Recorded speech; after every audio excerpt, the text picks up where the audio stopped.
Welcome to Elevate, the masterclass where we dissect the elements of exceptional achievement and lifestyle design with a focus on personal growth and real estate investing. Now, here's your host, Tyler Chesser. Elevate Nation, welcome back. This is Tyler Chesser. I'm so thankful to have you here, and I'm excited, I'm blessed, and grateful to be sitting here with Jimmy Murray. Jimmy, how are you, sir? I'm doing well today. I appreciate the opportunity to come on the show and talk to your audience. Absolutely, man. Thank you for taking the time. And I know it's going to be a lot of fun today. And we were just talking before we got on the show, my barber is treating me well during the quarantine. Yours does not appear to be. At least that's what we hear under the hat. There's something you're concealing there. But how's that going for you? So Sunday, I got to be honest, I looked at my beard and I thought that I looked a little bit Amish, it was a little crazy. Today, it's kind of put together. You can see if I move the hoodie around. But yeah, just figured clean up my look a little bit. But you're in good shape. You're in good shape. You're in good shape.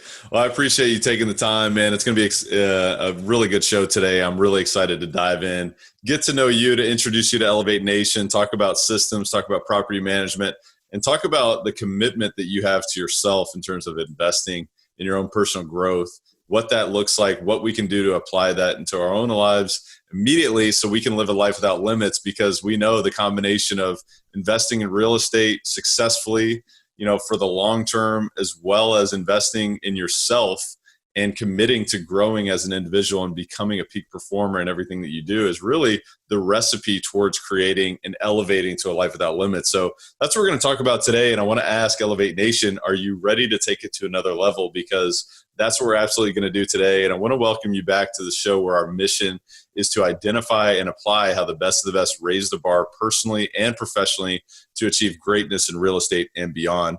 And, this is where we're going to talk about the mindset. We're going to talk about the habits, the routines, the systems. Today we're going to talk about property management. We're going to talk about, one of the most important components towards creating a successful real estate portfolio, which is, really optimizing your property management, optimizing your asset management, and strategically growing from there. And, we're going to talk about tools and tactics as well. But, Jimmy is an individual who is elevating to a life without limits. So you want to take notes. You want to act immediately on what you learn so you can do the same yourself. And this is a masterclass for leaders and those looking to achieve uncommon results and purposeful outcomes through real estate investing and ultimately in their lives. And if you appreciate what we're doing, we would certainly be grateful if you subscribe to the show, if you gave us a rating, a review, a 5-star review would be certainly helpful. Our goal is to reach millions and millions of people with this message, because you know what? You don't have to live a life that you just tolerate. You can live a life that you're inspired by. You can live a life that you're fulfilled by.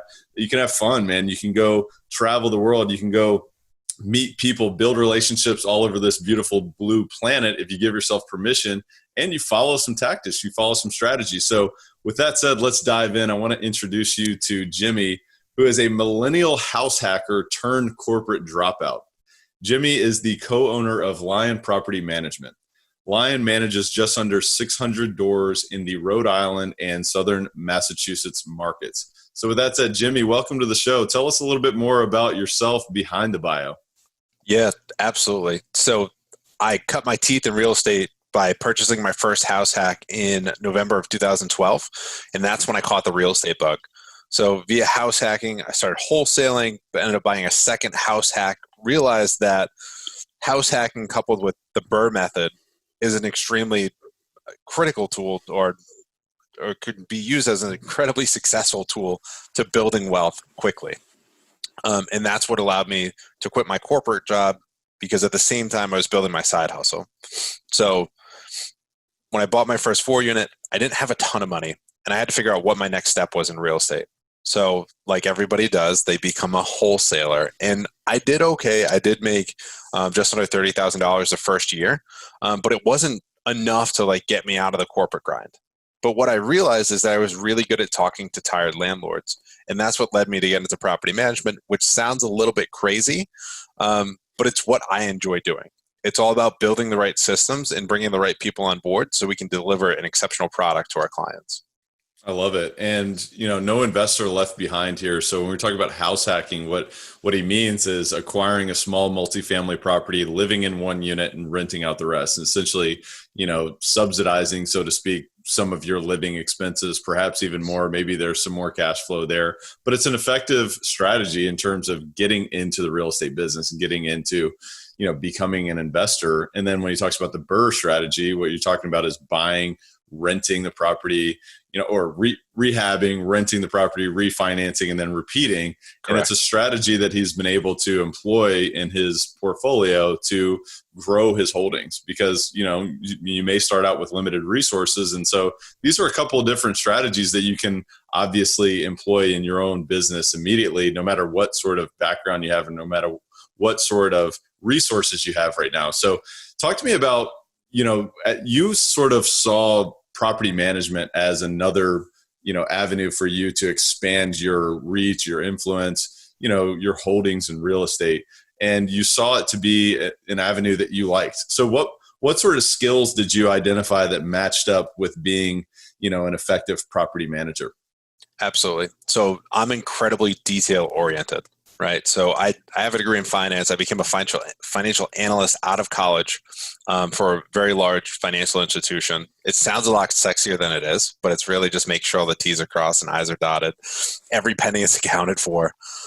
But having that kind of that financial savvy, but also being extremely process oriented and very details oriented, that's what led me to success with my first multifamily. And I realized that in becoming a property manager, launching a property management company, I can build off of that basis of skills and create. I think one of the coolest things that you said in the intro is you don't have to live a life that you tolerate, right? So I can remember my first year, my dad said to me, he's like, "Hey, how's the job going?" I said, "It's okay." He's like, "Well, you're making really good money for being a young kid." I was like, "Yeah, but I don't really like it. Like the money's good, yes." And honestly, I was there for 6 years because the money was good before I could actually build my side hustle and become a corporate dropout. But I think it's really important that you need to chase a life worth living, right? Don't just stick with something you tolerate. It is going to be painful to a certain extent when you make that transition or you're trying to build it, as maybe you are living that life that you're tolerating. But you have to absolutely go out, take action every day, and chase what you really want to chase. Yeah, let's talk about that, man, because I experienced that myself out of college. I was like, man, is this seriously what we all work so hard for? It's like, this is why I just felt like, I don't know about you, but I had this experience where it was like, man, it's 5 o'clock, and if I don't stick around for another hour, I'm going to be frowned upon. But I've been here since 8, and I live the same life. How about effectiveness over, time in the saddle? But that was not a concept that was really embraced. I mean, right. Did you feel that way? Yeah, absolutely. Like it was at one point I would go to the gym at lunch, and that was frowned upon. And that is crazy because they were super health centric. And I'm like, not that I'm like the fittest guy, but it feels good to go and, lift some weights at lunchtime and come back. And honestly, it gives me better mental focus. Yeah. But God forbid there was a question while I was in the gym, then I don't know if I can use that word, but everything would break loose, and I'd hear it when I come back. You can say hell. That's okay. Fair enough. But I mean, like it was good, but it was just getting by, and it wasn't what I really liked. So, a book that I actually just finished this morning, it's called The Icarus Deception. Okay. So I'm a huge fan of Seth Godin. I'm an avid reader. Actually, I look up over to my left. I have a full bookshelf. I have like a kill shelf at home. I've got a couple Seth Godin books right here in front of me, my man. I just read The Dip 2 weeks ago. Is it good? I haven't read it yet. Yeah, it was solid. So I have an issue with quitting things. Got another one here. Tribes I've read. That's a solid one. So if you have an issue quitting things, The Dip is awesome, because some things that dip happens and you've got to see it through. Mm-hmm. Other times that dip is actually a cul-de-sac and you're just going to wind up walking around that cul-de-sac and not get anywhere. Yeah. So that's a really interesting concept. The Icarus deception, kind of like what we were talking about, is more related to we're all artists, and not art in the pure sense of, getting a canvas and making a painting. Art in the sense of when we're truly following our passion and we're truly doing what we like, we're creating our own art. So for me, that's real estate investing. And one of my outlets of how I create art is my property management business. I really enjoy these things. Not that I always like to get on the phone and deal with the difficult tenant situations, but We have a knack for it. We've built the system, and that's kind of our art to be able to provide that return on investment for owners. So Seth Godin talks about it in that book. And that was just really eye-opening for me, and kind of made me reflect back on when I made my transition or decided to develop my side hustle before I made the transition, because I want to do more. I want to create my own art rather than sitting in that, I used to call it the cube farm, rather than sitting in the cube farm every day and creating art for somebody else. Mm-hmm. Are you someone who's seriously looking to elevate your life, your business, your real estate portfolio, your cash flow, your deal opportunities, your access to opportunities, your network this year? Well, if that's you, then I invite you to visit CoachTylercom, because I'm currently opening up a few coaching spots for people like you who want to close the gap from where you are to where you want to be, and really, expand that beyond your wildest dreams and explode your business, explode your deal opportunities, explode your vision for what you're looking to create. If that's you, I invite you to visit CoachWithTyler.com. I really have to tell you that this is not for everyone. This is only for those who are decisive. They're committed. They're willing to do whatever it takes. They're willing to invest time, energy, and resources into themselves to get to where they want to be and to live a life without limits, to elevate to a life without limits, which is really what we're all about on this show. If that is you, again, I invite you to visit CoachWithTyler.com. Again, that's CoachWithTyler.com.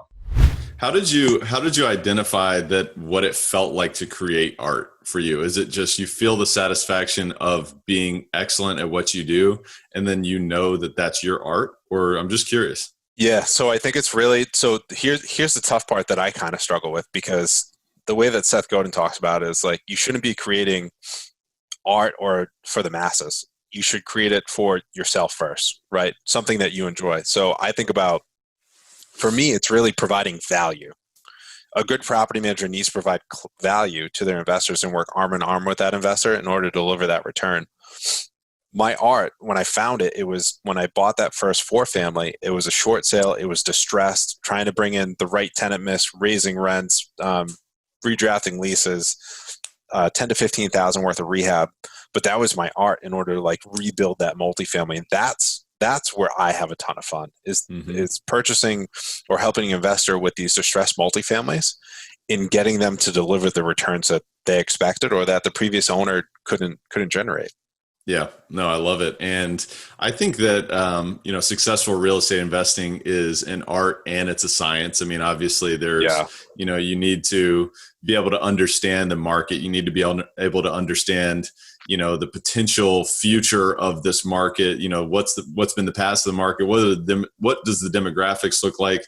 What is the cash flow in place today? What can we create it to be in the future? I do find it to be interesting that, many people who get interested in real estate investing look at it as buy low and sell high, which in my opinion is much more of a speculation than an actual investment. And so I'd love to dive into that a little bit. I know you have a podcast called The Cash Flow Kings, and you guys are all about cash flow. So I'd love to talk about what else would you say is the difference between a real investor and a speculator? That's a great question. And I'm going to throw you a little bit of a curveball here.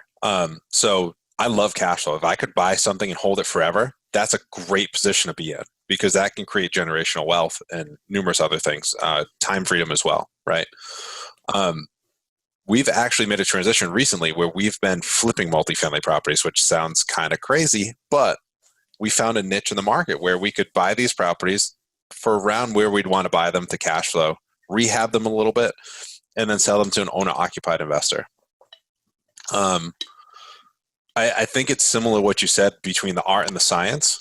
I think what separates a great real estate investor from a speculator is someone who actually sits down and develops a deep analysis related to what they're about to accomplish, right? So exactly what you said, going out, if you're buying a multifamily, look at where the rents are at, where you can move them, paying attention to the capital expenditures, right? So is the heating system old? How's the electrical look? Is the roof got a hole in it? Those are the major expenses versus a lot of folks, a lot of speculators will go out in the market right now and they're like, well, everybody says real estate's hot. If I buy this multi, it's just going to print money. And that's not the truth. That's the furthest thing from the truth. No. Running a multifamily is like, it's similar to a farmer and having a garden, right? In the sense, you need to water the plants every day or every so often. You need to touch base with your tenants every so often. Or you need to provide them a level of service that to meet a certain expectation. Now, if you just buy that multifamily, you expect it to print money, but you don't take care of any maintenance items when stuff goes wrong, that multifamily is not going to send you any dollars. Absolutely. Yeah. And I learned the hard way myself early on just how critical, expertise in property management is, because I tried to manage my first property. And, for me, it was a great learning experience because I learned by failing and fast and improving.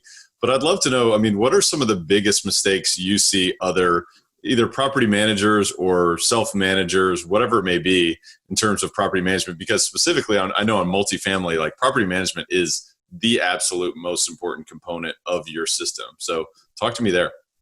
Yeah. So I think where people fail is that they don't treat it like a business and they let emotion get too involved. So candidly, in our business, we have a very thorough screening process for clients that we bring on, but we particularly do not bring on as many single family properties. One, there aren't a ton of them in our local area. Two, if someone does have a single family that's an investor, it's typically inherited. I should have said investor with air quotes here. So when people have those inherited properties and they don't want to sell them and they want to rent them out for the residual income, a lot of times there's emotional attachment there, and it holds them back from, being that great investor. So I think that's where a lot of people get stuck. All right. So essentially it's about delegating. It's about getting rid of certain tasks, right? Because, some they have a problem with getting rid of the one property, and they need to be involved in everything. They need to be involved in screening. They need to be involved in picking maintenance. What would you say are some of the components of excellent property management? Obviously you guys, if you've got around 600 doors under your direct management, obviously you guys have developed systems. So talk to me about, what does excellent property management look like?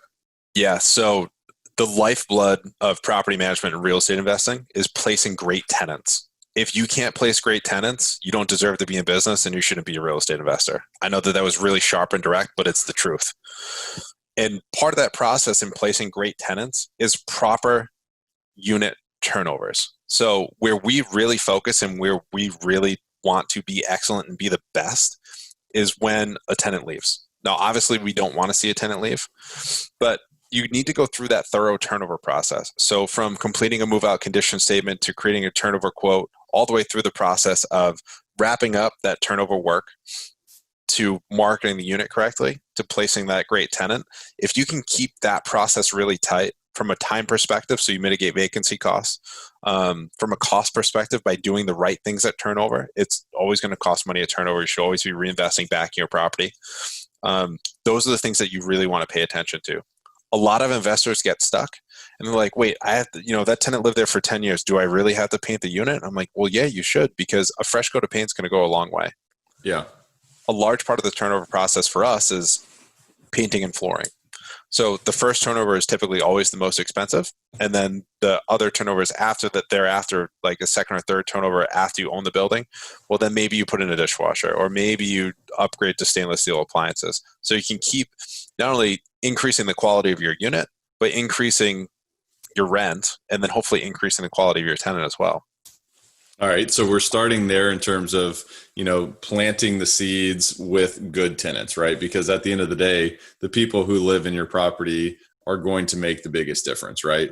Absolutely. So then once you get the people in there, you mentioned earlier, it's a farming sort of an approach, right? You got to be watering the plants on a daily basis. So it comes with being proactive. Does it come with being, responsive and available for needs? Because there's going to be, that's one of the things too, is it's like, there's problems. Like real estate, there's always problems, especially in property management. So am I making some assumptions here in terms of, what to do thereafter in terms of developing excellent property management systems, in terms of just taking care of the people, the good people that you got? Right. What else am I missing here? So not only taking care of good people, but holding them accountable, right? So if someone doesn't pay rent, send the notice. Say, hey, look, so I know in Rhode Island, we cannot legally start the eviction process until the 16th of the month. So I can't charge a late fee until the 16th and then send my 5-day demand. So even if a tenant is $1 behind, they get a 5-day demand every single month. And I tell them, hey, listen, this is part of the process. I haven't heard from you. You haven't reached out to me to set up a payment plan, and we keep it really tight. So it's also holding tenants accountable if they don't take out the trash. I can remember one time, so I had the first building that I owned, and it was probably the second year that I owned the building. A tenant refused to take out his trash, and it piled up. And it was in everybody's lease that they had to take out their own trash. So I called him and I said, hey, listen, his name was Justin. I said, Justin, listen, in your rent next month, I'm going to expect an extra $25. He said, well, why is that? I said, well, read your lease. You didn't take out your trash. So I had to take it out on your behalf. So now you owe me $25. And I know it sounds crazy. And he said, you cheap MF, whatever. Right. He was not happy. And even to the day that he moved out, he said, I can't believe that you're so cheap. You charged me $25 to take out the trash.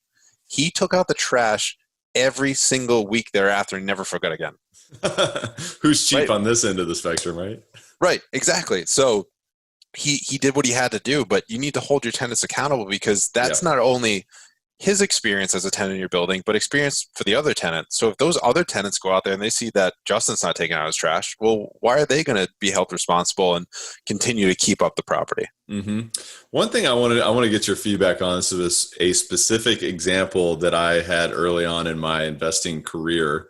Was that I was like, you know what? I read every landlording book there was, and I'm like, all right, if they don't pay by the 5th, I'm giving them the late notice. If they don't have it in by the 13th, I'm filing eviction, and I'm setting the precedent from day one, right? And it literally backfired on me so fast. It was crazy, because I acquired a property where everybody was used to being late for years and years and years. The property, the owner let them do it, and they put them on whatever payment plans, and anything went. And so I thought, all right, I'm going to come in here, a new sheriff in town. I literally evicted half the property, and it was like, okay, that, I guess I set a precedent, but also at the same time, my cash flow is looking a little hurt here. So what would you say to somebody in that sort of circumstance? I mean, do you bend the rules in those sort of examples, or what's your approach?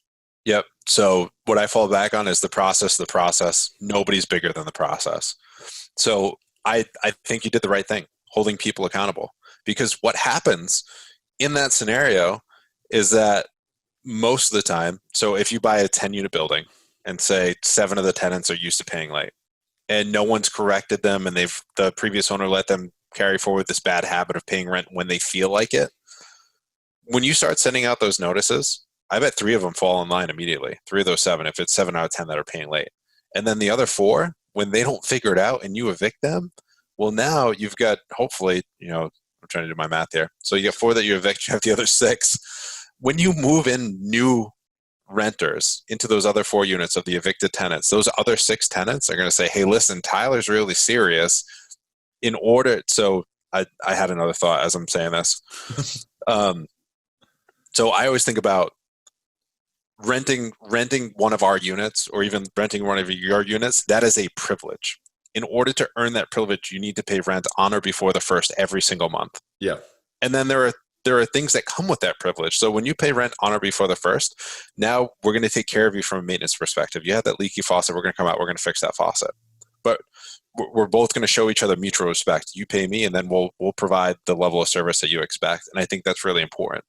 So I think you did the right thing. It sounded painful. I did that on my second building. I came in and increased all the rents, and I think I spent the better part of July and August painting units. So my friends are like, "Come to the cookout." I'm like, "I'm still painting." So I guess my feedback on the whole thing was, all right, I agree. Nobody's bigger than the process. Stick to the process, and when you do stick to the process, the worst case scenario is possible. I mean, I guess is not to be a negative thinker. Obviously, you want to think big, and you want to still, execute on what you're looking to execute with your business plan. But just know that if you file an eviction, they may not pay. They may be out. I mean, that's very possible. That was at least my takeaway. But so I think that's huge. It's all about having that game plan on the way in. And sometimes you don't know, right? I mean, we bought a building 2 months ago, and the owner told us that one of the former tenants was a marijuana grower. And it wasn't one of the tenants, it was the owner, and their marijuana business went south. Which I would have been okay. I mean, we got a great deal on the property, so I didn't care if it was the owner, if it was a tenant, whatever it was. But I just thought that was really interesting. So what other crazy things have you seen? I mean, that's one of the things too, is like people who listen to a podcast like this, they're either invested, they've gone big and they're expanding, they're scaling, or they're interested in real estate because they agree that it's a vehicle towards creating an outcome in their life. But, sometimes people, when you get sort of stepping in the door of real estate, especially on the property management side of things, if you're talking about multifamily properties, there's some crazy things. I mean, what are some of the more horror stories that you've experienced? Yeah, so I can give a really relevant COVID-19 story right now. So Okay. this may sound a little bit heartless, but this was an eviction prior to all of this stuff coming down. So this is a problem tenant. It's a 1-bedroom unit in Pawtucket, Rhode Island, and the tenant disrupted the whole building. So we turned over all the other units. 3 tenants stayed. We have 2 new tenants, and we just had this one problem tenant. So I find that the worst tenants typically pay and then cause issues to all the other tenants. So we were finally able to get her, and we received a court stipulation that she was supposed to be out April 1st. Well, we received a couple of reports that she did move out and her daughter moved in with 4 other friends. God. So Tuesday morning, I'm over there, or I got a call from one of the other tenants. I guess they're partying in Rhode Island. The social distancing order from the governor is no more than 5 people. So you should only have interactions with 5 people. So legitimately, you can see me. I'm at home right now. I'm not in my office. So going a little quarantine crazy. But I had to go out to the building to do a safety check. So I called the police. They actually sent out 4 squad cars, which was kind of crazy. But they had been having parties with like 10 to 15 people every night, disturbing the rest of the building. They legitimately swept the unit. Like somebody tried to jump out the front window, and the police were inside and they got the names of everybody else. But here's like the crazy scenario that we're playing with now, because obviously I have a fiduciary duty to my client to make sure that, that tenant leaves. Obviously I can't do anything until the courts reopen to get an execution to bring the constable, and I'll probably have to physically pull them out or remove them at this point. But I talked to the police and I said, hey, listen, based on the governor's order, if I call you back in 2 days and those people are still there and they're not just visiting like they said, are you guys able to do anything? And he said, no. I said, well, what if I call and there's 10 people in that unit? We had that rule of 5. And he said, no, I can't do anything. I just reported to the governor's office and I can't do anything else. Wow. So even when you try to do the right things and try to document it, because I tried to get them on a breaking and entering because the daughter was not on the lease and the police couldn't do anything. Just because of the current climate, and the daughter said she was on the lease, so they said it was a civil matter. So The good news is that the other tenants in the building saw me there trying to take an active approach to do the right thing. So hopefully that eases kind of their anxiety for a little bit until the courts reopen so that we can move forward with the process. Yeah. And I mean, it's long-term, right? It's a long-term game. So at the end of the day, you will win. You'll still win by doing the right thing. And then just going back to the theory and the thought process of no one is bigger than the process, no matter what. Right. Yeah. Here, it just goes back to that. So I love that. What would you say are some innovative sort of approaches to property management that you're seeing right now, or that you guys are implementing in your business? I think it's really important to use technology.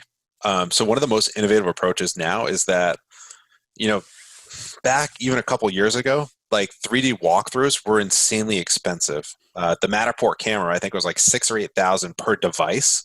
And then the storage fee to do that, to use the Matterport camera, was a couple $100 a month.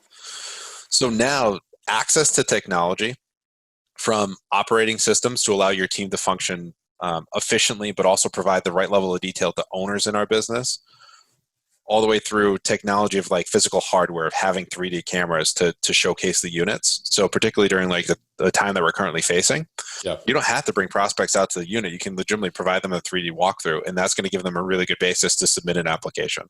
Mm-hmm. So you're just saying it's a lot more affordable now than it was even in the recent past. Yeah. So I think that technology continues to have a tremendous impact on property management, helping us become more efficient, but then also providing a better product to our clients and tenants. Yeah. Yeah. And I think, in my opinion, it all comes down to communication, understanding the availability to the tenants, hey, look, we've got a property here. We've got a unit here that's available. Here's what it looks like. And you don't even have to step foot there. We're going to make it as easy as possible for you. And I would imagine also the same from the other side of things in terms of communicating to your clients, to the owners, about what's going on, and then also communicating to the people that are actually doing the work, whether they're maintenance folks, whether it's vendors or whatever it may be. To me, it seems like communication is the central process to effective property management. Would you agree? I agree. And I can talk you through one part of the process. So there are three major showing softwares out there that property managers use. So one being ShowMojo. We used to use ShowMojo until we found out there was like some double billing going on that we weren't happy with, but it's kind of like their process. That's no good. We don't like that. Then you have Rently. So I think Rently works really well on the West Coast when it's just lockbox showings. But on the East Coast, when you have to pay $1 and give us your credit card to go do a self-assisted showing where nobody shows up, it feels a little suspect. So like people on the East Coast don't really trust it as much. And then the last one that we use is called Tenant Turner. So Tenant Turner has a extremely clean user interface, and it's only $1 per unit. I think even for DIY landlords, it's only $1 per unit. It is awesome. So the cool thing is you can schedule showing 24 hours a day. So via text, phone call, email, as soon as you submit something on Zillow, you submit your information, you're going to receive a follow-up email saying, hey, go out to the showing agent's calendar and book something. So they're going to have preset showings. So it could be like Wednesday at 5 or Friday at 11 a.m. You can choose one of those, or you can propose 3 other times. Our showing agents are going to respond within 24 hours. Now, here's the big thing on both fronts. Sometimes the tenant will book or people in general will book an appointment and forget about it. The Tenant Turner software is going to follow up with the prospective tenant 24, 8, and 2 hours before to confirm that appointment to make sure that you're coming out there. So now we get more in-person showings. The other big thing is if you go on and you book showing for Wednesday at 5 because I have that available on my calendar, that automatically gets booked to my calendar, and I can check my calendar an hour before, because if someone doesn't respond to that 2-hour reminder, it automatically comes off my calendar. This is huge. I have to make a comment on this because when I got started doing this, I would like show up to all these appointments because I'm the type of guy, when I set an appointment, I'm going to be there. Right. But that is not the case with most tenants. And this is actually a huge thought. I love this. And if you use Craigslist, at least in our area, if you schedule 20 showings, maybe you get one person showing up off of Craigslist. Yeah. So, but we found that most prospective tenants, they already have the pre-can searches on Trulia and Zillow, so it's an automatic push. The best part from the client perspective, step ahead, take a step back. The best part from my perspective of how we get more applications is within an hour after the showing, that prospective tenant's going to receive an email with 2 links. One for feedback, and we tell them to leave honest feedback. So if the owner's like, I don't think we need to paint the bedroom, well, that prospective tenant, when they're like, I would like the bedroom painted, candid feedback, write in a report. That's great. The other link is for an application, and they're going to receive a follow-up every 48 hours. I think it's 48 or 72 hours until they submit an application or opt off the list. The other big thing for owners, so this is something that like I tried to work with ShowMojo to build when we were with ShowMojo. Within Tenant Turner, you can set it so one time per week. For us, it's every Sunday at 9 p.m. The owner gets a report. It's a branded report. It's got my logo with a picture of the property, and it shows how many leads, how many scheduled showings, how many completed showings, and then all the candid feedback. Because in the beginning, a lot of owners are like, well, what are you doing? This rental's been out here for a couple of weeks. What's going on? Well, now they get feedback every single week so they can see the volume and what we're working towards. So I'm big on kind of that automated communication. So as long as my team uses a system, the owners can see what we're doing on their behalf. Man, that's an awesome system. I love that. I love the direct feedback. And it's like, let's observe the trends. All right, if we got one person that said the place is a dump and 7 other people said that it looks great and we got 6 applications, then obviously we probably don't need to do much. But if we got 7 that said, look, you need to clean this thing, you need to paint it, X, Y, and Z, I mean, it's kind of obvious, right? And I just love also the follow-up, I think, is so important because sales, I know you know this, but like 95% of all sales are completed by follow-ups, and it's really like 5, 6, 7 follow-ups. And so I love automating that process. And I know we're not talking about sales, we're talking about leasing, but at the end of the day, it's about reminding, hey guys, it's here, and then making it a sale. Yeah, it's still a sale, absolutely. Yep. We're selling units, we're selling occupancy, and I love the reminders as well because people forget, and making it easy also is another component that I see is so awesome with that. It was like, hey, look, here's the link. You can apply here. Here's the feedback, and then you can apply. Click a few buttons, you're in. So I love that. Jimmy, I want to switch gears a little bit and talk about you. I want to know what's behind the peak performance of Mr. Jimmy Murray here. So talk to me, what sort of habits have you cultivated or been conscious about creating in your life? Yeah, so on that, a little bit of a curveball, a little bit out of left field here, but I felt beginning of January 20, I was facing some personal issues that I'm working through. And then coming into this COVID crisis, like the first 3 weeks, like being lazy, drinking too much, like it was a slippery slope. And today is actually the last day of my third week. I've dove into the 75 Hard program by Andy Frisella. Yep. So I realized that I was getting soft, and I think, all people fall off the horse. Everyone's going to race around their pencil. You're going to make mistakes. You're not always going to be perfect. And I think that there's power in recognizing that. So I recognize that I wasn't performing at my peak, and I wasn't playing at the level that I wanted to. And I found a program to help me get back there. So I can talk a little bit about that program. Sure. So Andy Frisella's 75 Hard program, it is like something that he says that he's worked on his whole life to come up with. And it's for folks that have fallen off that horse and want to sharpen their spear. So it's 2 45-minute workouts a day, which sounds daunting. It's actually not as terrible as it sounds. One has to be indoors and one is outdoors. You have to follow a diet, 1 gallon of water every single day, 1 progress pick, and no alcohol or cheat meals. So during quarantine, and a personal growth book, right? 10 pages. Yeah. 10 pages. I missed that one. Come on. Yes. So that's actually the most important one. So going back to like habits. So before, when I was in a good rhythm for the 2 prior years, I had picked up a really strong reading habit.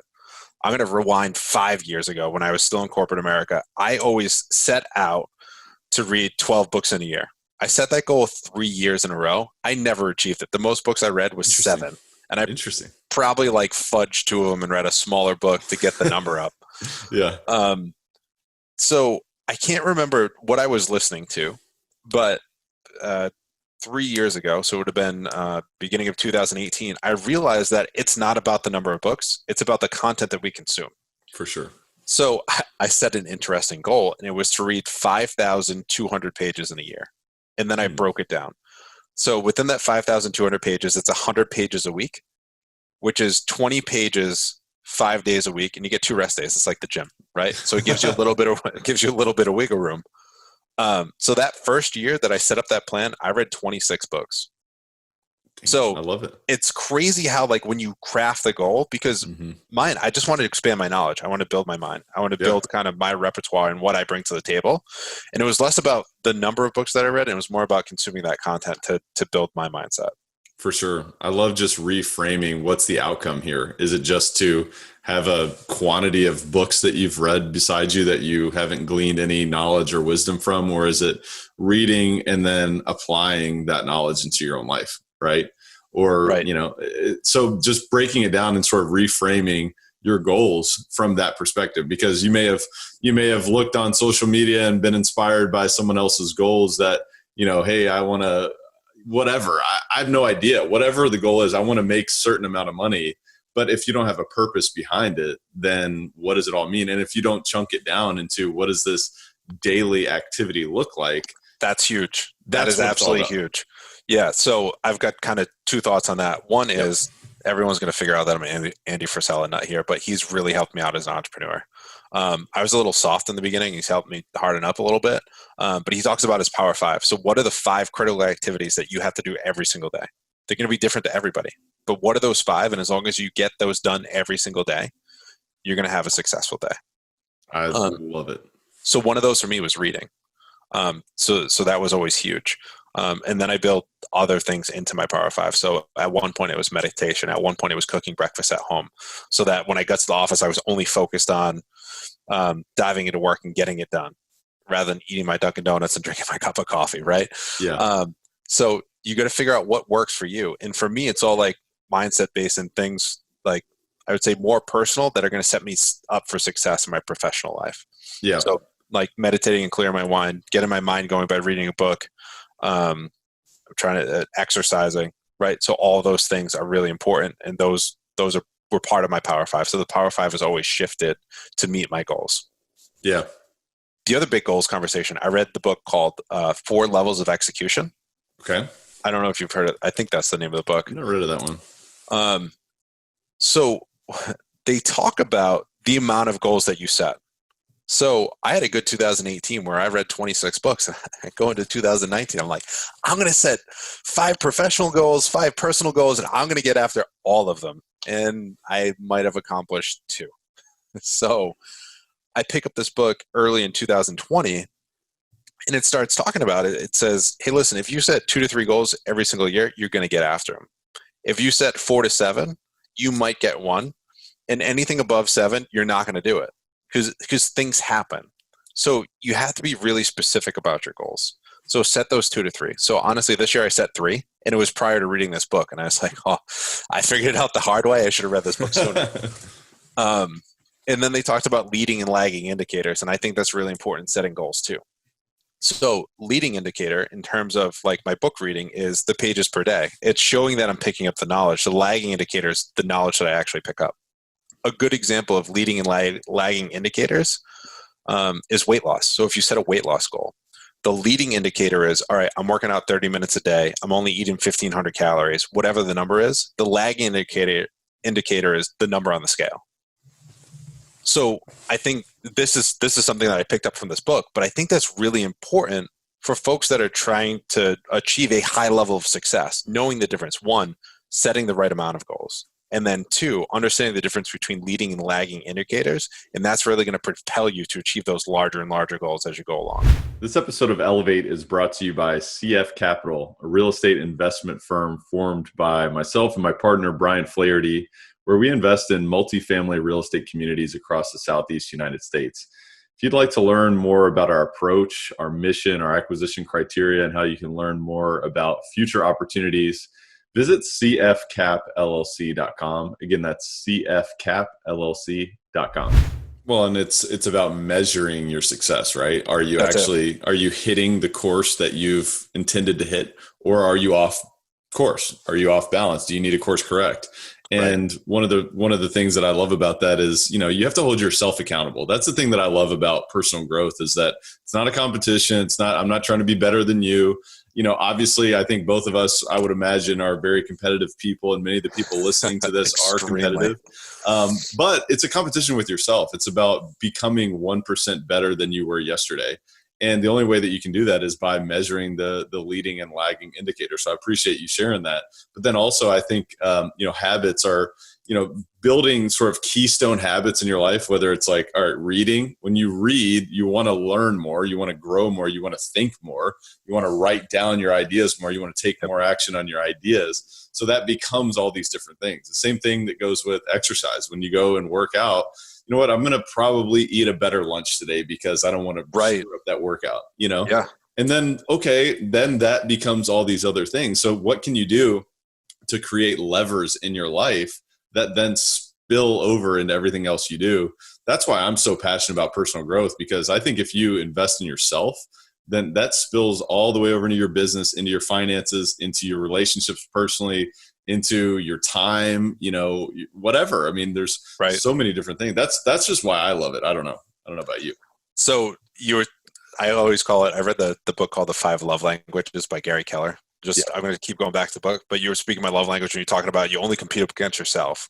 So I tell everyone it's like Mario Kart Ghost Mode. I don't play a lot of video games, but as a kid I had N64. Oh yeah, me too. Mario Kart had Ghost Mode where you got to constantly try to beat yourself, and that's about getting 1% better every single day or every time you go out. I like that. That's like my fun analogy. But the other big thing for our team at Lyon, you can ask any one of our employees. You can walk into the office and say, who do we compete against? The only person we compete against is ourselves. The only company we compete against are ourselves. Are there other property managers out there? Yes. Honestly, I don't care what they're doing. I want to stay focused on our team and creating the best quality product that we can. And that's really important and been a key tenet of our business. Well, the key word there that you just said, it was creating the best product, right? Right. You're not competing, but you're creating what's next? You're creating innovation. You're creating a better system to communicate with your clients, to communicate with your tenants, to create with your customers, your vendors, whatever it may be, creating an opportunity for people to get 1% better. So I love that. And I think it's just a reminder, because you can still be competitive and use that spirit in creating something great for yourself and for your business, your colleagues. You don't have to use it from like the scarcity mindset of we must take all, because there's only so much to go around, when really we can expand the pie. Would you agree?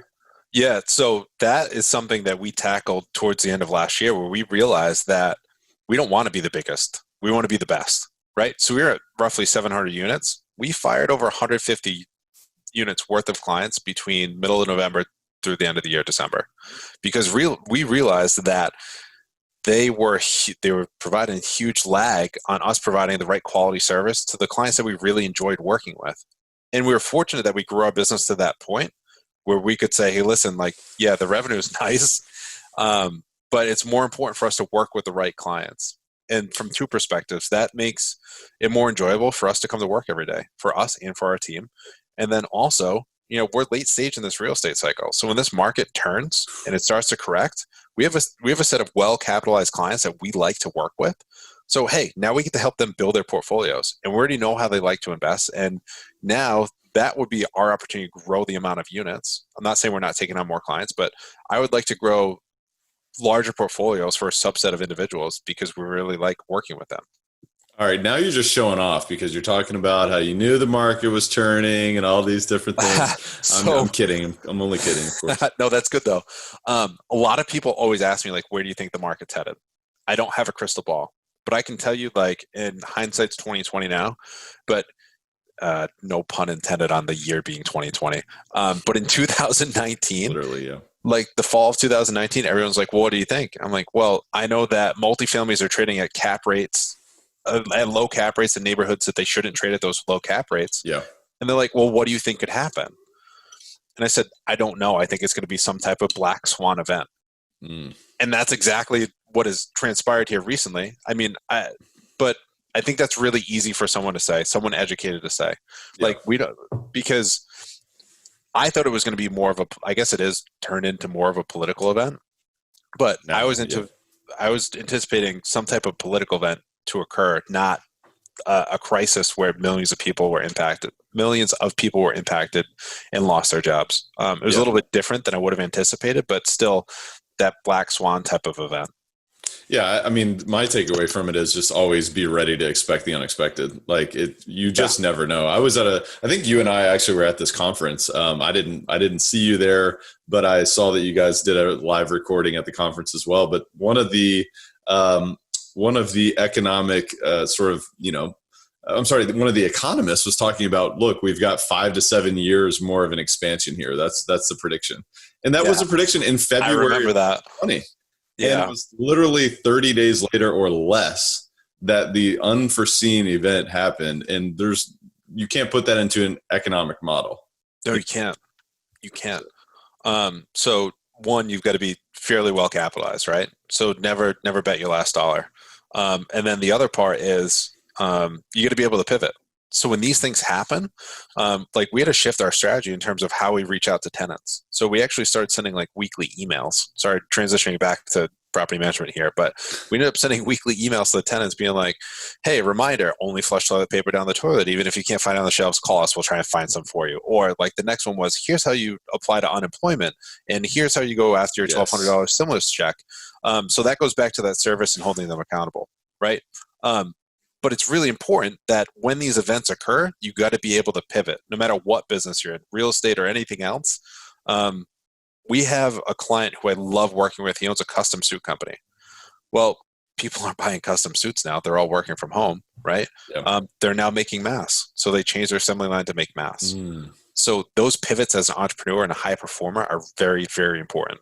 Yeah, be malleable, be resourceful, and communicate. At the end of the day, it's like, how can I add value in this situation? There's always going to be an opportunity to add value, and your choice was to communicate. Here are the resources that are available to you. Hey, resident, look, we're all dealing with this. I could just like put my head in the sand and just like hope and pray that everybody pays rent, or I can help you understand, here are the options, because not all of us are as plugged in as we, claim to be.